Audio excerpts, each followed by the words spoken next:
I just wanted to remind everybody that we do have vendors. And we do have other stuff going on at the back of this building. So if you have time, please go around and check out the tents that we have outside. I do believe there's a kids zone at the back. There's a Walmart fitness tent. And then there are food trucks. There's at least 2 food trucks back there. And there's actually another smaller stage back there. I think they have some performances going on right now as well.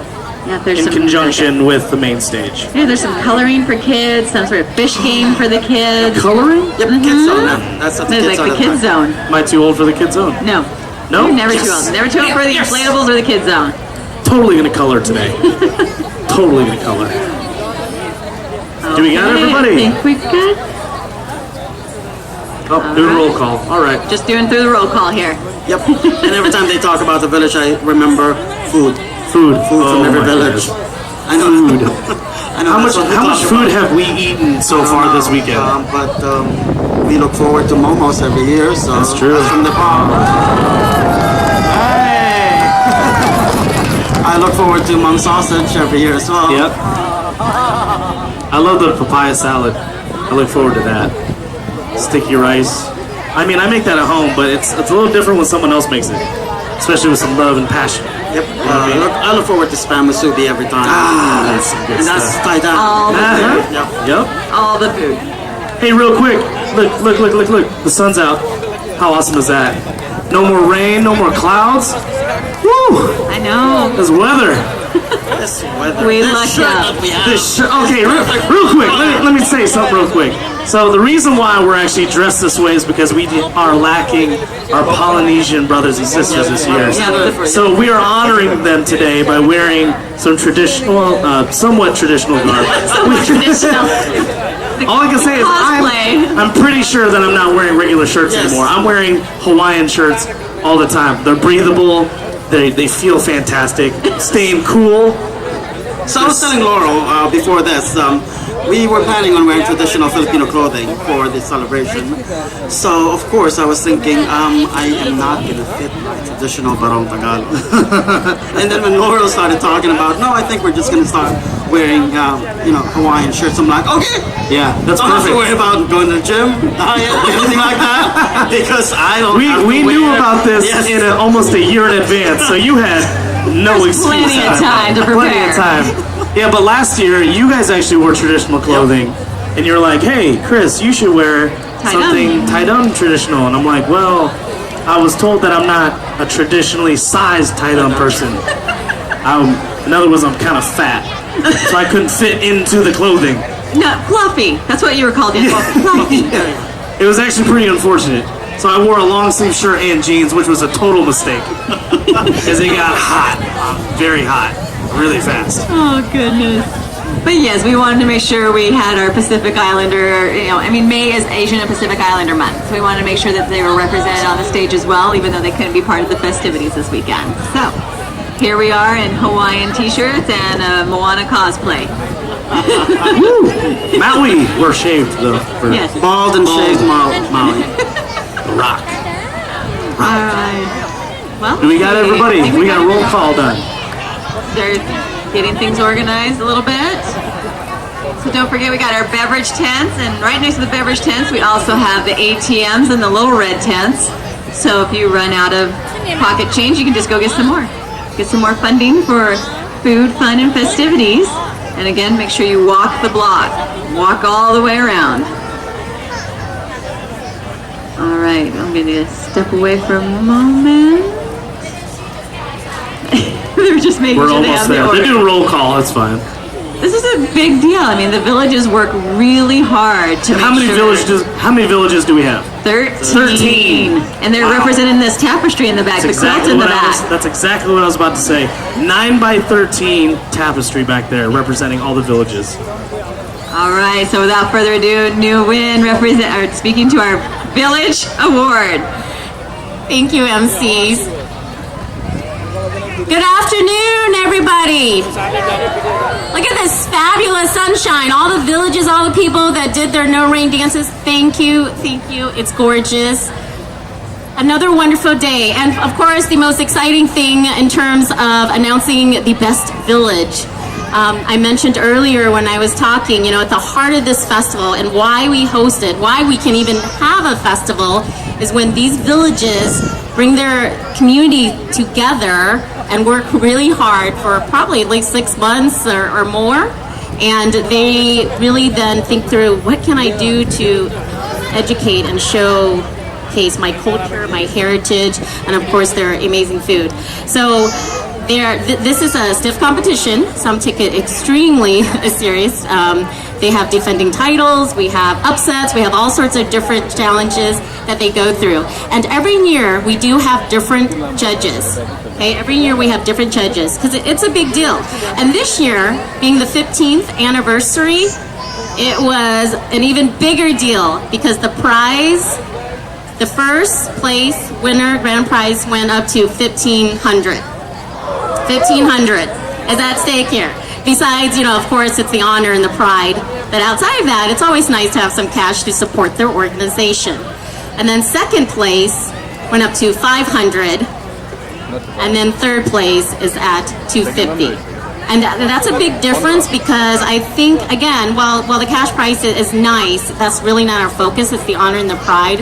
And in the past, I think the first place was about $300. It goes $300, $200, $100. So just to give you an idea how big of a jump that is for the 15th anniversary. With that, I would like to introduce the judges. For those of you that aren't aware of this process, there's 13 villages. It takes the judges at least 3 hours to go through all 13 villages and experience the food, culture, and everything else that each village has to offer. And then they have to go through the hard work of deciding who are the winners in the top 3. With that, I would like to introduce our 3 judges this time. We have San Wang, who, for those of you that don't know her, come on up over here, please. Don't be shy. She has been involved with Celebration from day 1. 15 years later, is still more active than ever and a huge supporter. I'd also like to introduce Rana Baranobis, who is our current board chair, works at Walmart, and she's been involved in many capacities and continues to be a huge champion for Iowa Asian Alliance in this festival. And then last but not least, we have Ian Liu, who I had the great pleasure of personally meeting this morning. We see each other so many times in passing, but I never realized the significant role he plays with Celebration the Festival. He is one of the founding members. Okay, we would not be here and have this festival if Ian wasn't part of that core 4 group, 4 individuals that said we need Iowa Asian Alliance. I'm now going to introduce, turn the mic over to Rana. She's going to speak briefly the process that they went through and what were they really looking for. Thanks, Nu. I will say that this particular job was not an easy one. It was really, really, really, really hard. I think my colleagues here would agree that we spent some time deliberating on where we were going to land. I think what the important thing is, as Nu said, is there's some specific criteria that each village brings to this competition, if you will.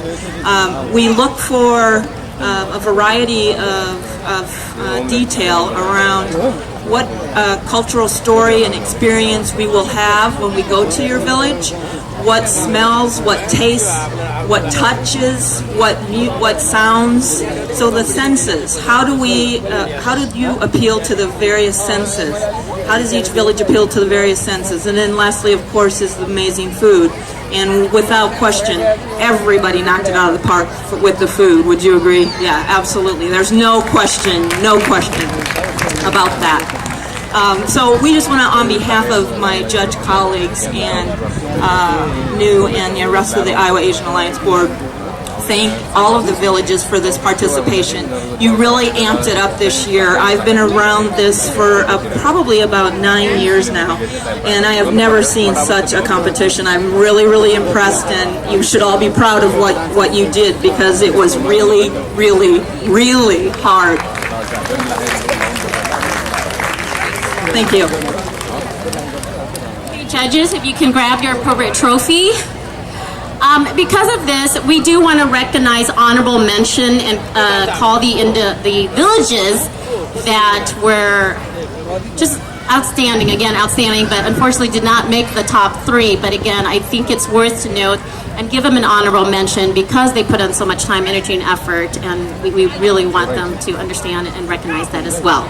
So I'm going to announce, this is not in any particular order, but the 3 villages in terms of honorable mention, and then of course I'll announce the third, second, and the final winner. But if everybody can remain behind and anyone I announce can just step forward, that'd be great, or to the catwalk or whatever. Okay. So before I do that, I just want to remind everyone again, the 13 villages that are represented today: Japan, Indonesia, Hmong, Chinese, Taidam, Filipino, Korea, Laos, Thailand, Nepalese, India, Cambodian, and Chinese. Okay? I had to count, make sure I didn't miss any. So the honorable mention for the 15th anniversary Best Village Contest. The honorable mention are Thailand, Thai, Korea, and Japan. Please come forward and stay here. Yep. Let's give them another big round of applause. You need to visit their village if you haven't had the chance to. Okay. Judges, you ready? I always get so nervous doing this part. Okay. And the top 3. We're going to start with third runner-up. And remember, this is a $250 cash prize and, of course, bragging rights. Third place, Best Village, goes to Cambodia.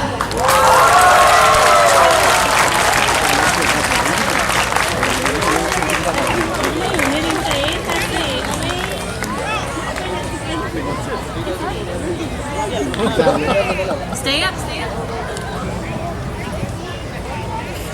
Second place. Second place runner-up for Best Village goes to India.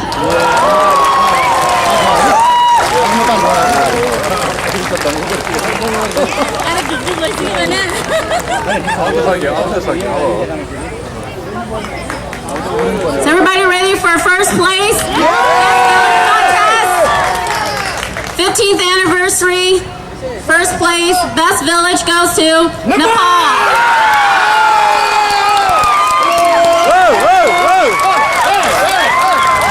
Oh my, are you guys like all in the audience?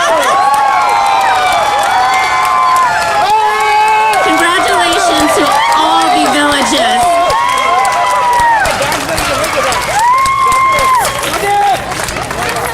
Can we please have all the village contest winners take a picture in the honorable mentions as well? Come up.